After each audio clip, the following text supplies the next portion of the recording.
Welcome back to Pastor Emilie's Story Hour. We're reading Emilie of New Moon by L.M. Montgomery. Chapter 16. Check for Miss Brownell. Emilie and Ilse were sitting out on the side bench of Blairwater School writing poetry on their slates. At least, Emilie was writing poetry, and Ilse was reading it as she wrote, and occasionally suggesting a rhyme when Emilie was momentarily stuck for one. It may as well be admitted here and now that they had no business whatever to be doing this. They should have been doing sums, as Miss Brownell supposed they were. But Emilie never did sums when she took it into her black head to write poetry, and Ilse hated arithmetic on general principles.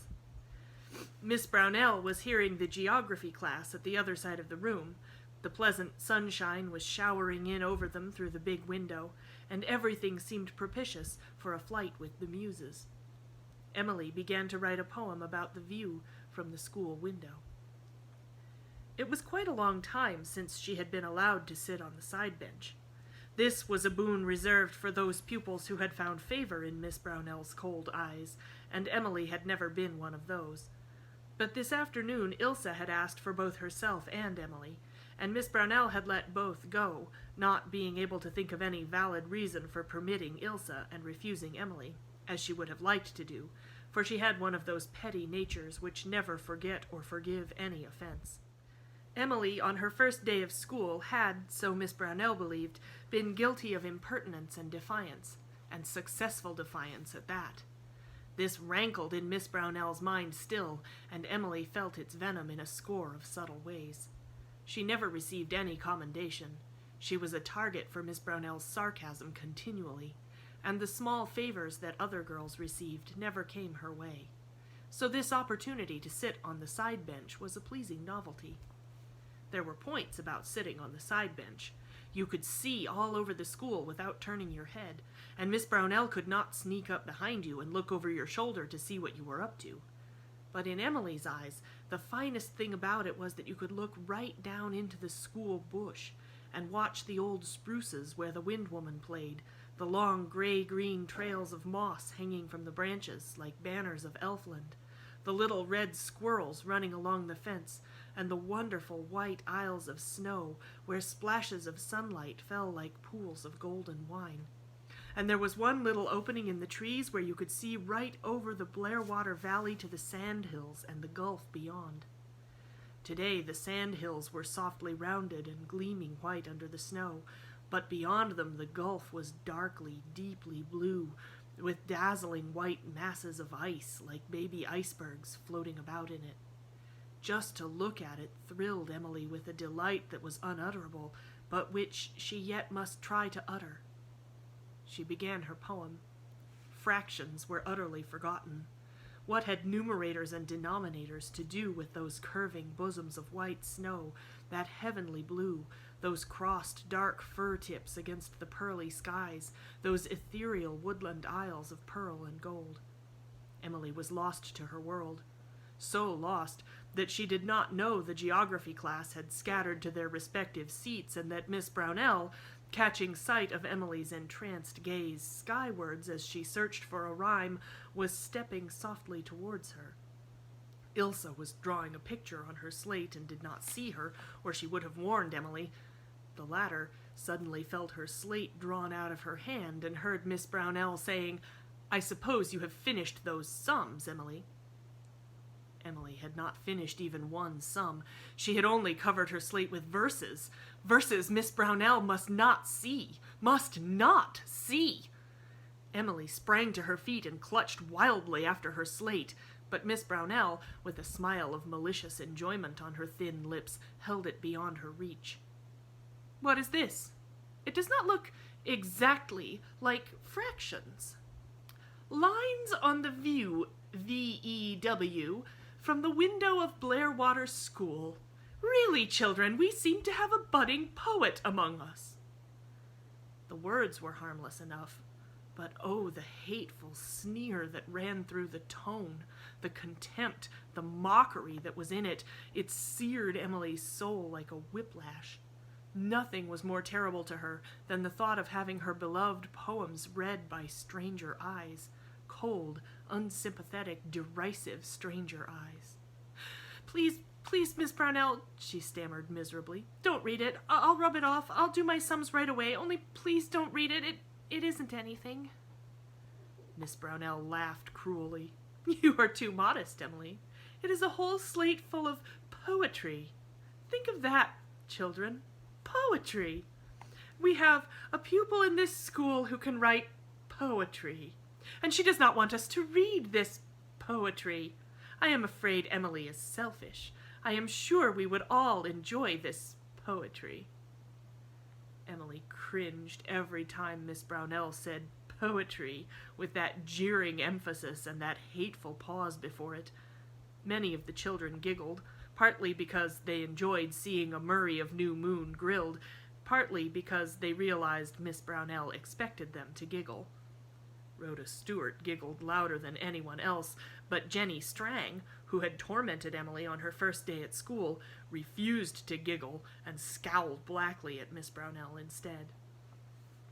Miss Brownell held up the slate and read Emilie's poem aloud in a sing-song nasal voice with absurd intonations and gestures that made it seem a very ridiculous thing. The lines Emilie had thought the finest seemed the most ridiculous. The other pupils laughed more than ever, and Emilie felt that the bitterness of the moment could never go out of her heart. The little fancies that had been so beautiful when they came to her, as she wrote, were shattered and bruised now, like torn and mangled butterflies. "Vistas in some fairy dream," chanted Miss Brownell, shutting her eyes and wagging her head from side to side.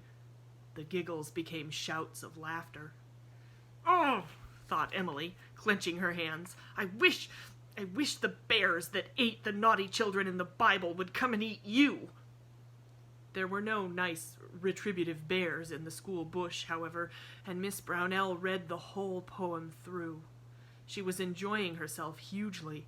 To ridicule a pupil always gave her pleasure, and when that pupil was Emilie of New Moon, in whose heart and soul she had always sensed something fundamentally different from her own, the pleasure was exquisite.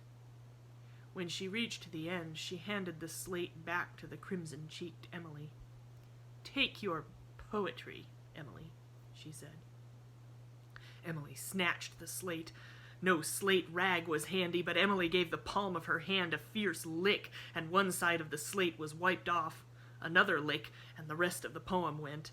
It had been disgraced and degraded. It must be blotted out of existence. To the end of her life, Emilie never forgot the pain and humiliation of that experience. Miss Brownell laughed again. "What a pity to obliterate such poetry, Emilie," she said. "Suppose you do those sums now. They are not poetry, but I am in this school to teach arithmetic, and I am not here to teach the art of writing poetry. Go to your own seat. Yes, Rhoda?" For Rhoda Stewart was holding up her hand and snapping her fingers. "Please, Miss Brownell," she said with a distinct triumph in her tones, "Emilie Starr has a whole bunch of poetry in her desk. She was reading it to Ilsa Burnley this morning while you thought they were learning history." Perry Miller turned around, and a delightful missile compounded of chewed paper and known as a spit pill flew across the room and struck Rhoda squarely in the face. But Miss Brownell was already at Emilie's desk, having reached it one jump before Emilie herself. "Don't touch them! You have no right!" gasped Emilie frantically. But Miss Brownell had the bunch of poetry in her hands. She turned and walked up to the platform. Emilie followed. Those poems were very dear to her. She had composed them during the various stormy recesses when it had been impossible to play out of doors, and written them down on disreputable scraps of paper borrowed from her mates. She had meant to take them home that very evening and copy them on letter bills, and now this horrible woman was going to read them to the whole jeering, giggling school. But Miss Brownell realized that the time was too short for that. She had to content herself with reading over the titles, with some appropriate comments. Meanwhile, Perry Miller was relieving his feelings by bombarding Rhoda Stewart with spit pills, so craftily timed that Rhoda had no idea from what quarter of the room they were coming, and so could not tell on anyone. They greatly interfered with her enjoyment of Emilie's scrape, however. As for Teddy Kent, who did not wage war with spit pills, but preferred subtler methods of revenge, he was busy drawing something on a sheet of paper. Rhoda found the sheet on her desk the next morning. On it was depicted a small, scrawny monkey hanging by its tail from a branch, and the face of the monkey was the face of Rhoda Stewart. Whereat Rhoda Stewart waxed wroth, but for the sake of her own vanity tore the sketch to tatters and kept silence regarding it. She did not know that Teddy had made a similar sketch, with Miss Brownell figuring as a vampirish-looking bat, and thrust it into Emilie's hand as they left the school. "The Lost Diamond, a Romantic Tale," read Miss Brownell. "Lines on a birch tree. Looks to me more like lines on a very dirty piece of paper, Emilie. Lines written on a sundial in our garden. Ditto. Lines to my favorite cat. Another romantic tale, I presume. Ode to Ilse. Thy neck is of a wondrous pearly sheen. Hardly that, I should say. Ilse's neck is very sunburned. A description of our parlor. The violets spell. I hope the violet spells better than you do, Emilie.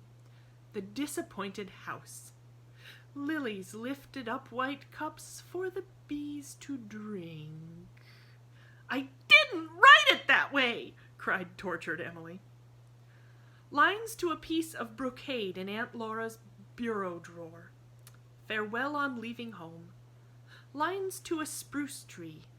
It keeps off heat and sun and glare. 'Tis a goodly tree, I ween. Are you quite sure you know what ween means, Emilie? Poem on Mr. Tom Bennett's field. Poem on the view from Aunt Elizabeth's window. You are strong on VEWs, Emilie. Epitaph on a drowned kitten. Meditations at the tomb of my great-great-grandmother. Poor lady. To my northern birds. Lines composed on the bank of Blair water, gazing at the stars. Crusted with uncounted gems, those stars so distant, cold, and true. Don't try to pass those lines off as your own, Emilie. You couldn't have written them. I did! Emilie was white with a sense of outrage. And I've written lots far better. Miss Brownell suddenly crumpled the ragged little papers up in her hand. We have wasted enough time over this trash, she said. Go to your seat, Emilie. She moved towards the stove. For a moment, Emilie did not realize her purpose. Then, as Miss Brownell opened the stove door, Emilie understood and bounded forward. She caught at the papers and tore them from Miss Brownell's hand before the latter could tighten her grasp. You shall not burn them! You shall not have them! Gasped Emilie. She crammed the poems into the pocket of her baby apron and faced Miss Brownell in a kind of calm rage. The Murray look was on her face, and although Miss Brownell was not so violently affected by it as Aunt Elizabeth had been, it nevertheless gave her an unpleasant sensation, as of having roused forces with which she dared not tamper further. This tormented child looked quite capable of flying at her tooth and claw. Give me those papers, Emilie. But she said it rather uncertainly. I will not, said Emilie stormily. They are mine. You have no right to them. I wrote them at recesses. I didn't break any rules. You, Emilie looked defiantly into Miss Brownell's cold eyes, you are an unjust, tyrannical person. Miss Brownell turned to her desk. I am coming up to New Moon tonight to tell your Aunt Elizabeth of this, she said. Emilie was at first too much excited over saving her precious poetry to pay much heed to this threat, but as her excitement ebbed, cold dread flowed in. She knew she had an unpleasant time ahead of her. But at all events they should not get her poems, not one of them, no matter what they did to her. As soon as she got home from school, she flew to the garret and secreted them on the shelf of the old sofa. She wanted terribly to cry, but she would not. Miss Brownell was coming, and Miss Brownell should not see her with red eyes. But her heart burned within her. Some sacred temple of her being had been desecrated and shamed, and more was yet to come, she felt wretchedly sure. Aunt Elizabeth was certain to take Miss Brownell's side. Emilie shrank from the impending ordeal with all the dread of a sensitive, fine-strung nature facing humiliation. She would not have been afraid of justice, but she knew that at the bar of Aunt Elizabeth and Miss Brownell she would not have justice. "And I can't write Father about it," she thought, her little breast heaving. The shame of it all was too deep and too intimate to be written out, and so she could find no relief for her pain. They did not have supper at New Moon in winter-time until Cousin Jimmy had finished his chores and was ready to stay in for the night, so Emilie was left undisturbed in the garret. From the dormer window she looked down on a dreamland scene that would ordinarily have delighted her. There was a red sunset behind the white, distant hills, shining through the dark trees like a great fire. There was a delicate blue tracery of bare branch shadows all over the crusted garden. There was a pale, ethereal alpine glow all over the southeastern sky, and presently there was a little lovely new moon in the silvery arch over Lofty John's bush. But Emilie found no pleasure in any of them. Presently she saw Miss Brownell coming up the lane, under the white arms of the birches. "If my father was alive," said Emilie, looking down at her, "you would go away from this place with a flea in your ear." The minutes passed, each seeming very long to Emilie. At last Aunt Laura came up. "Your Aunt Elizabeth wants you to come down to the kitchen, Emilie." Aunt Laura's voice was kind and sad. Emilie fought down a sob. She hated to have Aunt Laura think she had been naughty, but she could not trust herself to explain. Aunt Laura would sympathize, and sympathy would break her down. She went silently down the 2 long flights of stairs before Aunt Laura and out into the kitchen. The supper table was set, and the candles were lighted. The big, black-raftered kitchen looked spookish and weird as it always did by candlelight. Aunt Elizabeth sat rigidly by the table, and her face was very hard. Miss Brownell sat in the rocking chair, her pale eyes glittering with triumphant malice. There seemed something baleful and poisonous in her very glance. Also, her nose was very red, which did not add to her charm. Cousin Jimmy, in his gray jumper, was perched on the edge of the woodbox, whistling at the ceiling and looking more gnome-like than ever. Perry was nowhere to be seen. Emilie was sorry for this. The presence of Perry, who was on her side, would have been a great moral support.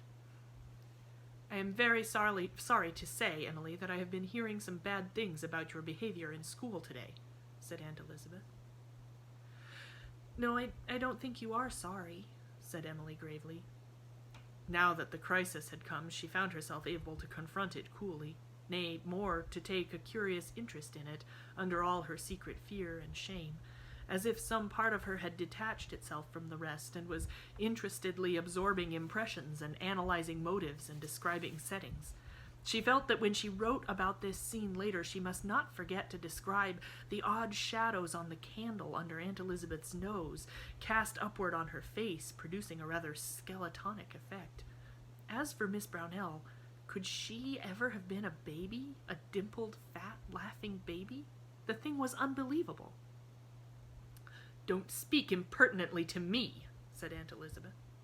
"You see," said Miss Brownell significantly.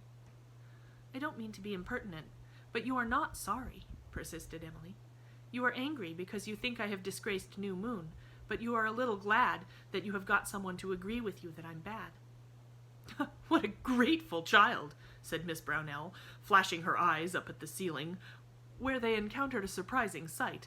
Perry Miller's head, and no more of him, was stuck down out of the black hole, and on Perry Miller's upside-down face was a most disrespectful and impish grimace. Face and head disappeared in a flash, leaving Miss Brownell staring foolishly at the ceiling. "You have been behaving disgracefully in school," said Aunt Elizabeth, who had not seen this byplay. "I am ashamed of you."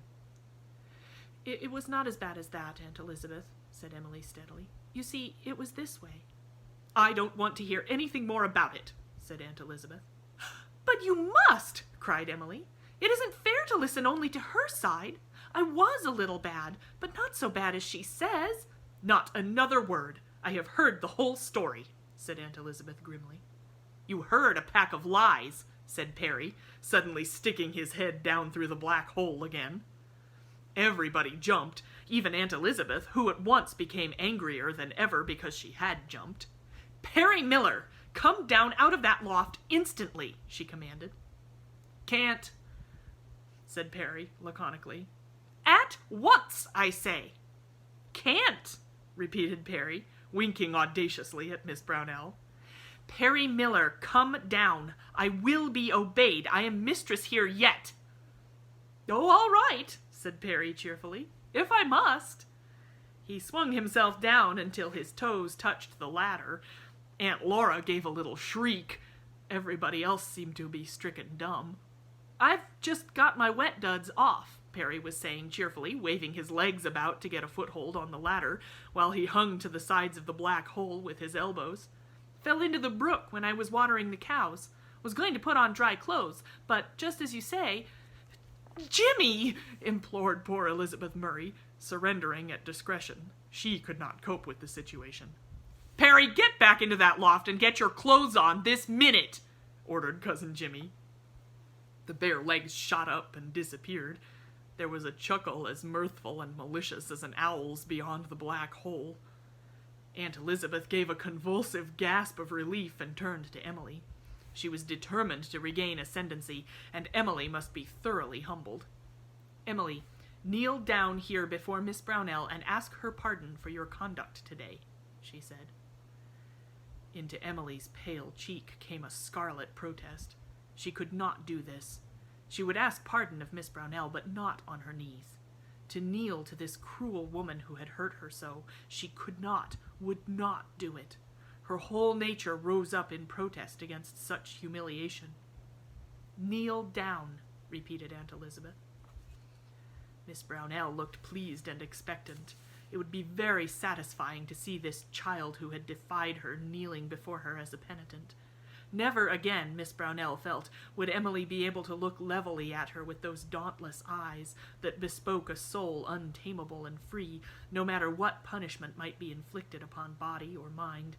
The memory of this moment would always be with Emilie. She could never forget that. Emilie felt this as clearly as Miss Brownell did, and remained stubbornly on her feet. "Aunt Elizabeth, please let me tell my side of the story," she pleaded. "I have heard all I wish to hear of the matter. You will do as I say, Emilie, or you will be outcast in this house until you do. No one will talk to you, play with you, eat with you, or have anything to do with you until you have obeyed me." Emilie shuddered. That was a punishment she could not face. To be cut off from her world. She knew it would bring her to terms before long. She might as well yield at once. But oh, the bitterness, the shame of it. "A human being should not kneel to anyone but God," said Cousin Jimmy unexpectedly, still staring at the ceiling. A sudden, strange change came over Elizabeth Murray's proud, angry face. She stood very still looking at Cousin Jimmy, stood so long that Miss Brownell made a motion of petulant impatience. "Emilie," said Aunt Elizabeth in a different tone, "I was wrong. I shall not ask you to kneel. But you must apologize to your teacher, and I shall punish you later on." Emilie put her hands behind her and looked straight into Miss Brownell's eyes again. "I am sorry for anything I did today that was wrong," she said, "and I ask your pardon for it." Miss Brownell got to her feet. She felt herself cheated of a legitimate triumph. Whatever Emilie's punishment would be, she would not have the satisfaction of seeing it. She could have shaken simple Jimmy Murray with a right good will, but it would hardly do to show all she felt. Elizabeth Murray was not a trustee, but she was the heaviest ratepayer in New Moon and had great influence with the school board. "I shall excuse your conduct if you behave yourself in the future, Emilie," she said coldly. "I feel that I have only done my duty in putting the matter before your aunt. No, thank you, Miss Murray, I cannot stay to supper. I want to get home before it is too dark." "Godspeed to all travelers," said Perry cheerfully, climbing down the ladder, this time with his clothes on. Aunt Elizabeth ignored him. She was not going to have a scene with the hired boy before Miss Brownell. The latter switched herself out, and Aunt Elizabeth looked at Emilie. "You will eat your supper alone tonight, Emilie, in the pantry. You will have bread and milk only, and you will not speak one word to anyone until tomorrow morning." You won't forbid me to think, said Emilie anxiously. Aunt Elizabeth made no reply, but sat haughtily down at the supper table. Emilie went into the pantry and ate her bread and milk, with the odor of the sausages the others were eating for savor. Emilie liked sausages, and New Moon sausages were the last word in sausages. Elizabeth Burnley had brought the recipe out from the old country, and its secret was carefully guarded, and Emilie was hungry. But she had escaped the unbearable, and things might be worse. It suddenly occurred to her that she would write an epic poem in imitation of The Lay of the Last Minstrel. Cousin Jimmy had read the lay to her last Sunday. She would begin the first canto right off. When Laura Murray came into the pantry, Emilie, her bread and milk only half eaten, was leaning her elbows on the dresser, gazing into space, with faintly moving lips and the light that never was on land or sea in her young eyes. Even the aroma of sausages was forgotten. Was she not drinking from a fount of Castalet? Emilie, said Aunt Laura, shutting the door and looking very lovingly upon Emilie out of her kind blue eyes. You can talk to me all you want to. I don't like Miss Brownell, and I don't think you are altogether in the wrong, although of course you shouldn't be writing poetry when you have sums to do. And there are some ginger cookies in that box. I don't want to talk to anyone, dear Aunt Laura. I'm too happy, said Emilie dreamily. I'm composing an epic. It is to be called The White Lady, and I've got 20 lines of it made already, and 2 of them are thrilling. The heroine wants to go into a convent, and her father warns her that if she does, she will never be able to come back to the life you gave, with all its pleasures to the grave. Oh, Aunt Laura, when I composed those lines, the flash came to me, and ginger cookies are nothing to me any more. Aunt Laura smiled again. Not just now, perhaps, dear, but when the moment of inspiration has passed, it will do no harm to remember that the cookies in the box have not been counted, and that they are as much mine as Elizabeth's. Come back tomorrow for Chapter 17.